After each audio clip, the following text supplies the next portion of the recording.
और आइए आगे बढ़ते हैं। दिल्ली में संदिग्ध हालात में 9 साल की बच्ची की मौत पर सियासत तेज है। कल से ही पीड़ित परिवार के घर नेताओं का तांता लगा हुआ है। आज दिल्ली के मुख्यमंत्री अरविंद केजरीवाल ने पीड़ित परिवार से मुलाकात की।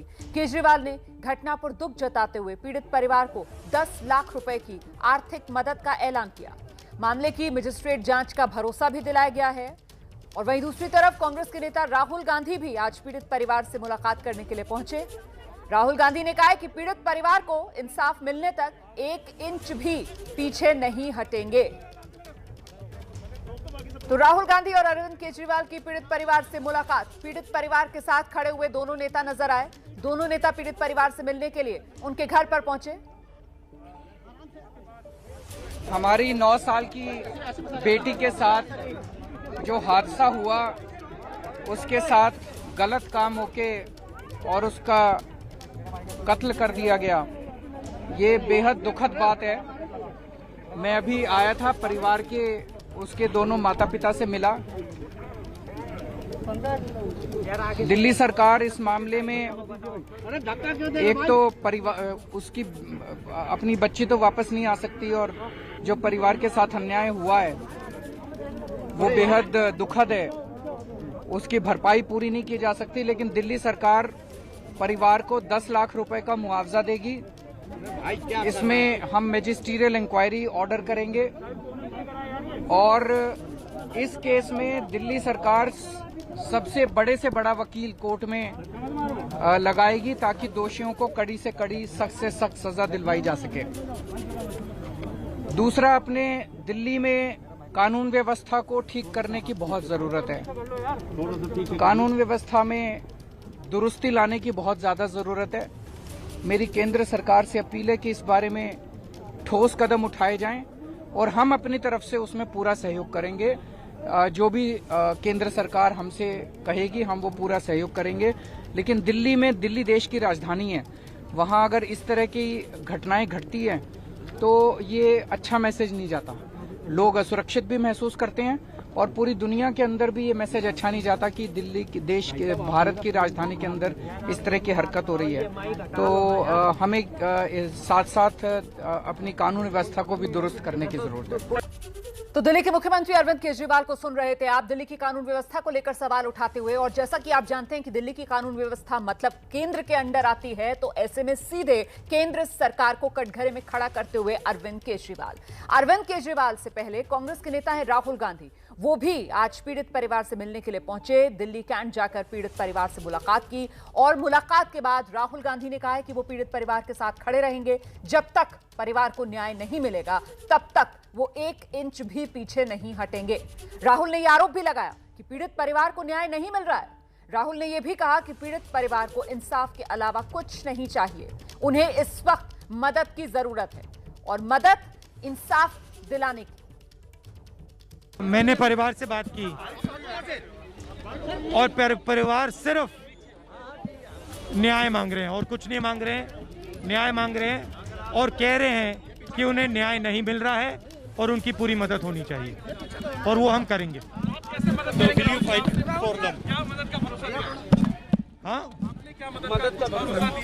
मैंने ये कहा है कि मैं उनके साथ खड़ा हूं। जब तक उनको न्याय नहीं मिलेगा तब तक राहुल गांधी उनके साथ खड़ा है और 1 इंच पीछे नहीं हटने वाला है। मानते हैं सर, इस घटना को लेकर, राजधानी की ये घटना है, किसकी जिम्मेदारी आप मानते हैं? जिस तरीके से छोटी बात देखिए, मैं सिर्फ ये जानता हूं कि मेरा काम उनकी मदद करने का है। धन्यवाद।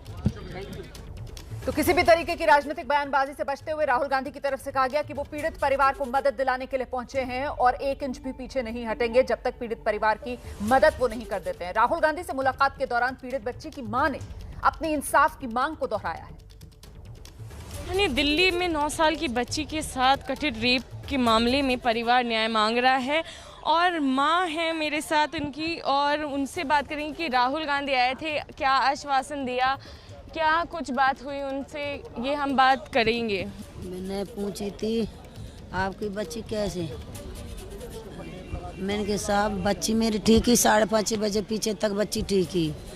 तब इसके पापा बोल का है कि बेटा मैं सब्जी ले आऊँ, मैं सब्जी ले आऊँ। कहबान ने बोली, पापा ने बेटी थे कि बेटी तेरी मम्मी घर गई है। तो मैं घर गई थी तो मुझे 2 मिनट नहीं हुई थी घर, मैं पीर बाबा पे आ गई थी, दरगाह पे आ गई थी। फिर पंडित जी आए थे, हमारे समाज भैया ने पूछी थी बच्ची की माँ कहाँ है। मैं गई थी माँ, तो बिन्ने बोली थी तेरी लड़की मर गई। पुलिस आई, पुलिस ने क्या किया? क्या आप खुश हैं पुलिस की कार्रवाई से? पंडित जी ने बोला तो रोती रोती मत जाइयो, चुप जाइयो, सांस मत निकालियो, किसी को आवाज मत सुनाइयो। हम गए तो मैं रोती जाऊं, बिल्लाती जाऊं, तो मैंने क्या हुआ मैंने मेरी बच्ची जला दी, पंडित जी ने मार दी मेरी बच्चा, पंडित जी ने मार दी। तो हमारे समाज भैया गए थे, तारा तोड़ा, पुलिस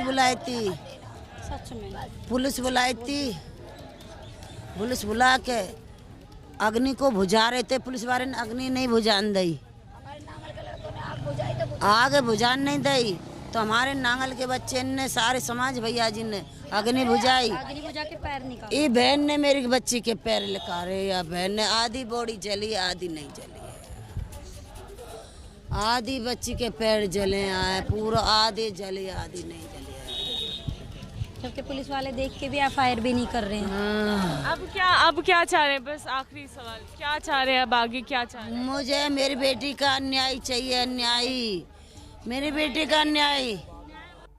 तो पीड़ित परिवार को आप सुन रहे थे, रोती बिलखती मां इंसाफ की मांग कर रही है। दिल्ली में बच्ची की संदिग्ध हालत में मौत मामले को लेकर बीजेपी और कांग्रेस आमने सामने आ गए हैं। दिल्ली कांग्रेस के प्रभारी हैं शक्ति सिंह गोहिल, उन्होंने बीजेपी पर पुलिस के जरिए मामला दबाने का आरोप लगाया। वहीं बीजेपी प्रवक्ता संबित पात्रा ने कांग्रेस शासित राज्यों में आपराधिक घटनाओं को लेकर कांग्रेस को घेरा। दिल्ली का लॉ एंड ऑर्डर भारत सरकार के हाथ में है। पुलिस ने उस मां को बंदी बना के बिठा दिया। दिल्ली तो एक शहर का स्टेट है, कोई बहुत दूर का तो नहीं है। ना मुख्यमंत्री जी उसके आंसू पहुंचने गए, ना जो कहते थे चुनाव के वक्त कि बहनों आपका भाई बैठेगा, एक आवाज लगाना, ना वो देश के प्रधानमंत्री आंसू पहुंचने गए। रेप और बलात्कार में यदि राजनीति करने की कोशिश की जाए तो मैं कहूंगा ये राजनीति का सबसे न्यून स्तर होता है, सबसे निम्न या सबसे निचला स्तर होता है। हाँ, इसमें सिंपैथी, इसमें आप खड़े रहें, आप विषय को आगे बढ़ाएं, इसमें कोई आपत्ति नहीं है। मगर एक सिलेक्टिविज्म के साथ, एक चयनात्मक रूप से किसी राज्य के रेप के विषय में चिंता प्रकट करना और किसी राज्य के रेप के विषय में चिंता प्रकट न करना, यह देखते हुए कि किस राज्य में किसकी सरकार है, यह भी अपने आप में एक जघन्य अपराध है। रेप होता है, चाहे वो दिल्ली में हो, चाहे वो राजस्थान में हो, चाहे वो छत्तीसगढ़ में हो, चाहे वो महाराष्ट्र में हो। यदि इसमें किसी प्रकार की पार्थक्यता की जाए कि यह राज्य तो कांग्रेस शासित राज्य है, तो यहां के बलात्कार के विषय में, यहां के दलित उत्पीड़न के विषय में, और यहां जो दलित बच्चियां हैं राजस्थान में, छत्तीसगढ़ में, महाराष्ट्र में, उनके विषय में हम किसी प्रकार से चिंता नहीं करेंगे और केवल दिल्ली या अन्य राज्यों के विषय में चिंता करेंगे, तो मन में तकलीफ होती है।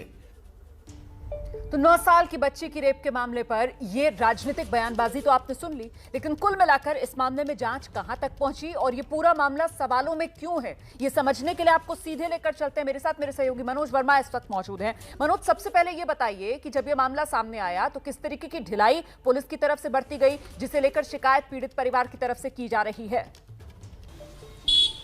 मनोज वर्मा, मेरी आवाज मिल रही है? जी देखिए, ये बच्ची के परिवार का आरोप है कि पुलिस ने इस मामले में लापरवाही बरती। हालांकि पुलिस इस बात से बिल्कुल साफ इनकार करती है कि जब पुलिस को इस मामले की कॉल मिली थी, यानी कि आपको बताना चाहूँगा कि ये जो मामला था वो, जी मुझे आ रही है आपकी आवाज़, आपको आ रही है मेरी आवाज़? मनोज तक आवाज नहीं पहुंच पा रही है, हम दोबारा से मनोज से बात करने की कोशिश करेंगे, लेकिन कुल मिलाकर आपको समझना यह होगा कि 9 साल की बच्ची से ये कथित रेप का मामला जो परिवार की तरफ से आरोप लगाया जा रहा है, हालांकि जब पोस्टमार्टम हुआ तो पोस्टमार्टम में मौत की वजह क्या रही ये भी साफ नहीं हो पा रहा है, क्योंकि बच्ची का आधे से ज्यादा शरीर जो है वो पहले ही जल चुका था और परिवार की तरफ से आरोप ये लगाए जा रहे हैं कि बिना उनकी रजामंदी के जबरन बच्ची के शव को जला दिया गया था। यार ऑडियो नहीं आ रहा है क्या मेरा? हेलो। तो इस मामले पर आगे अपडेट आप तक पहुंचाएंगे, साथ ही मनोज वर्मा से बात करने की कोशिश करेंगे।